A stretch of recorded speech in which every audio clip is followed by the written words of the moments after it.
Jallianwala Bagh 1919, Britain's unspeakable Amritsar Massacre, the untold story. Imagine standing in a square, a place of public gathering, the heart of a bustling city. Now imagine that square being surrounded, not by enemies, not by soldiers in battle, but by your own government's forces blocking every escape route. And then, without a single warning, the order is given to fire, not at combatants, not at a resisting army, at unarmed men, women, and children. Thousands of them packed together with nowhere to run. This isn't a scene from a fictional dystopia. This is Jallianwala Bagh, Amritsar, April 13, 1919. And it is the day Britain's imperial narrative fractured, revealing an unspeakable truth. For generations, we've been told stories of progress, of civilization brought to distant lands. The British Empire in its own telling was a force for good, but history, like a tapestry, has threads deliberately left unpicked, details obscured, and entire sections sometimes painted over. Today, we pull back that curtain.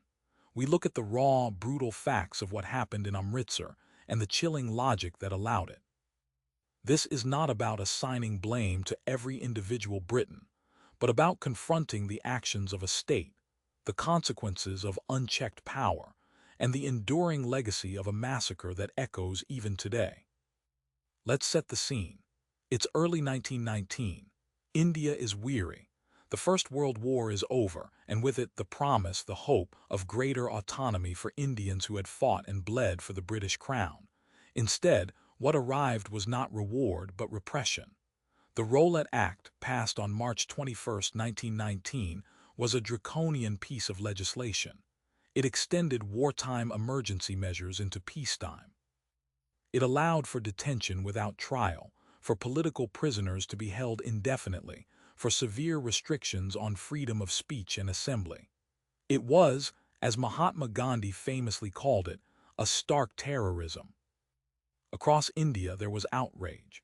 Gandhi declared a nationwide hartal, a day of nonviolent protest and fasting. And Amritsar, a city of deep spiritual significance and a hub of nationalist sentiment, was a focal point.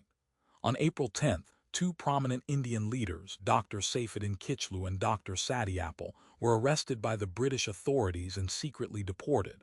This sparked immediate demonstrations in Amritsar. The city erupted in protest. British officials panicked. The response was swift and brutal.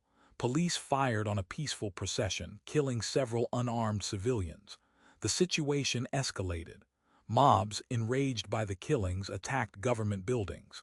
Banks were set on fire. A British missionary, Miss Marcella Sherwood, was assaulted. In the chaos, a sense of fear and disorder gripped the British administration. And into this charged atmosphere stepped Brigadier General Reginald Dyer, a man who, by his own admission, had been deeply disturbed by the growing unrest and the perceived threat to British authority. He was obsessed with the idea of a mutiny, of a full-scale rebellion. He saw himself not just as a military officer, but as a protector of the Raj, a punisher of defiance. He believed in the necessity of a moral effect, a lesson so terrifying it would prevent any future challenge to British rule. And on the afternoon of April 13th, 1919, he set out to deliver that lesson. It was Baishakhi, a major Sikh festival. Thousands of people had gathered in Amritsar, many from surrounding villages, to celebrate. They had come for religious observances, for trade, and for a sense of community. Many were unaware of the escalating tensions in the city, and many, crucially, were unaware that they were walking into a trap.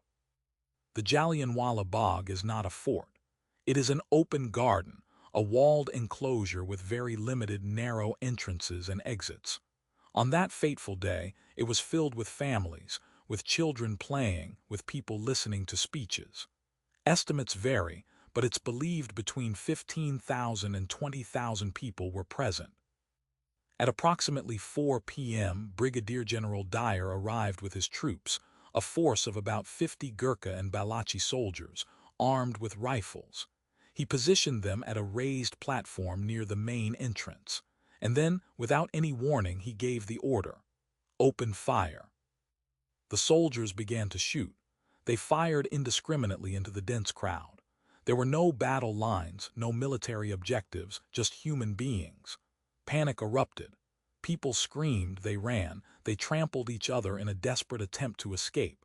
But Dyer had ensured there was no escape. His troops were positioned to block the main exits, and the narrow passages were quickly choked with the terrified, fleeing throng. The firing continued for 10 to 15 agonizing minutes. Accounts from survivors paint a horrific picture. Mothers, shielding their children, were gunned down. Young men trying to climb walls to get away were shot from behind. People dove into a well, hoping for safety, only to be found dead at the bottom, suffocated or drowned, a testament to their sheer terror. Dyer's stated intention, documented in his own testimony later, was to inflict a punishment that would ensure future obedience. He wanted to teach the Indians that they could not defy the British. He was asked by the Hunter Committee, the official British inquiry into the massacre, if he had considered the consequences of firing on unarmed civilians. His response was chillingly direct. "If I had to, I would do it again." He saw it as his duty. The official British casualty figures, released much later and widely disputed, stated 379 killed and 1,200 wounded. But Indian estimates, based on survivor accounts and local knowledge, put the death toll much higher, potentially thousands. The sheer scale of the human tragedy is almost incomprehensible. How did this happen? How could a civilized nation, championing justice and order, authorize such barbarity? The answer lies in the deeply ingrained colonial mindset of the time. The British saw themselves as rulers, as a master race, and Indians as subjects, as inherently inferior. The nationalist movement, the demand for self-rule, was not seen as a legitimate aspiration, but as an act of rebellion, a dangerous uprising that needed to be crushed with an iron fist.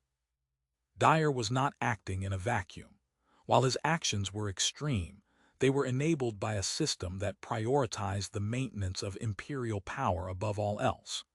The belief that violence was the only language they understood, that demonstrating overwhelming force was the only way to maintain control, was pervasive in certain segments of the British administration. The immediate aftermath was equally damning. Instead of offering succor, the British authorities imposed martial law on Amritsar. The city was placed under a reign of terror. Public floggings were carried out.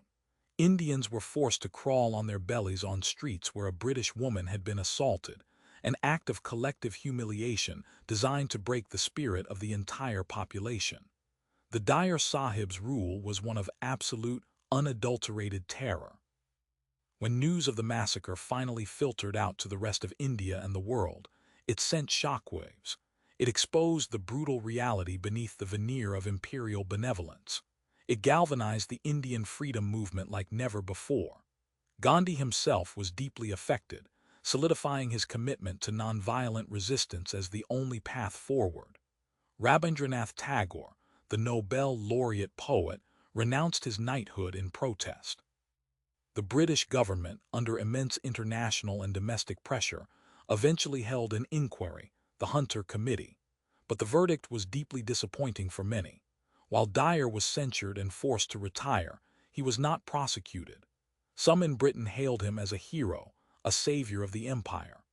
This division, this inability to fully comprehend or condemn the magnitude of the atrocity, speaks volumes about the chasm between the colonizer and the colonized. The Jallianwala Bagh massacre was not just a singular act of violence. It was a symptom of a deep-seated injustice, a brutal manifestation of colonial power's darkest impulses.